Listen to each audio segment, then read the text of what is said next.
Good morning and welcome to Cawfeetawk. I'm doing it in a bathroom because people are sleeping and there's no light out there. So I thought you may want to see me if I do Cawfeetawk.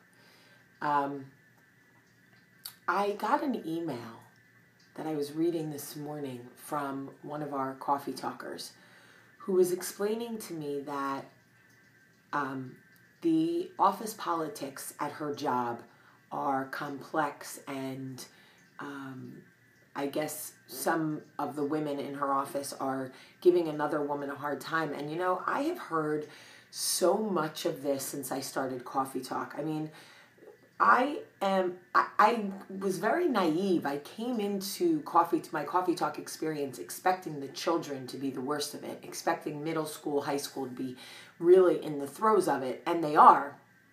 But the interesting thing to me is how many grown women are still bullying other women. First of all, it floors me that I own a business. I am a business owner. I have women in my office. I am amazed that the people at the top allow this to go on. If it's as bad as people are writing to me, I have to believe that they know. Office politics should not be tolerated. You come to work to do a job. If you can't be pleasant, then sit at your desk and do your job and then go home at 5:30 and be miserable there. Don't come to work and make everybody else miserable. But obviously, that me saying that doesn't mean it's going to change anything for the people going through it. So I want to talk to the people who may be witnessing it. If you know that there is a woman in your office that's being bullied or left out, singled out, picked on, talked about, snide comments, judgments, shaming, any of it, what are you doing on a daily basis to make it better? Because if you're doing absolutely nothing, then essentially you're making it worse. And a lot of people say, well, Jamie, it's not my business. But isn't it? Is it not the business of all of us to make sure that another woman doesn't have to go through something like that? If we're witnessing crimes against humanity and we do nothing about it at all, are we not as guilty as those doing it? How many times in history have groups of people been treated poorly while other groups of people sat by and watched because it wasn't them? So when they came for X, you did nothing because you weren't X. When they came for Y, you did nothing because you weren't Y. Then they came for you and nobody did anything. It's the same principle. You can intervene, and if you don't want to confront, because one of the emails was, she was very clear. I'm not comfortable with confrontation. I don't want to confront the women in my office that are doing this. Fair enough. Not your monkeys, not your circus. I get it. Are you befriending the other woman? Are you giving her a safe place to eat lunch every day? Are you telling her she looks nice? Are you offering to assist her with projects? Are you allowing her to feel like she has an ally? Somebody.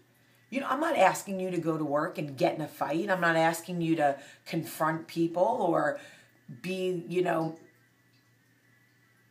a soldier. I'm asking you to extend kindness to somebody who needs it. I'm asking you to embrace real social responsibility, because that's exactly what it is. It is social responsibility. So many people say, Jamie, what is social responsibility? I get the human connection. You want us to see people. I get kindness. It's easy to be kind. But what is social responsibility? Social responsibility is assessing situations and deciding where you are best used. You see, I am a soldier. I am a different personality. I have no issue with confrontation. So if I see somebody treating somebody poorly, I have no issue going to that person, getting in that person's face and being like, what is your problem and how can I help you fix it? Not everybody is like that. I totally get that. Then do the other socially responsible work. Be an ally for someone who needs it. Extend a hand to someone who may be at their breaking point. Think about how many hours a day we spend in the workplace. Could you imagine if you had to go to work every day with your stomach in knots, not knowing who was going to make fun of you, talk about you, make jokes when you walked away? If you were the one riding the hallways at work, riding the shoulder, and if you are a supervisor, a boss, a president, whatever, make it your business to know the environment in your office. Don't stand for it. Let greatness trickle down from the top. I'm going to start picking up the phone and calling offices. I really am. I'm going to start calling offices and going, seriously, is this Lisa? What is your problem? This is Jamie from Cawfeetawk, and I have an issue with the way you're treating so-and-so. I'm like up to here with people writing me messages about that they work so hard to be a mom in the morning, drop their kids off at school, and then they have to go to work as grown women with their stomach in knots. Are you kidding me? Life is hard, people. I say it all the time. If you can't make somebody's day better, for God's sakes, don't make it worse. How can we have come this far in Cawfeetawk and not started extending our hands to people? And if someone is extending grace to you at work, write me and let me know. If things are getting better, please let me know, because I get a lot of the negative. I would love to read some of the positive. Social responsibility takes awareness. Open your eyes. Look at how people are being treated. Don't tolerate it. And if you don't want the confrontation, fine. But at least be an ally. Be an ally today for somebody who needs it. I love you. I'm headed home today to see them babies. Have a great day.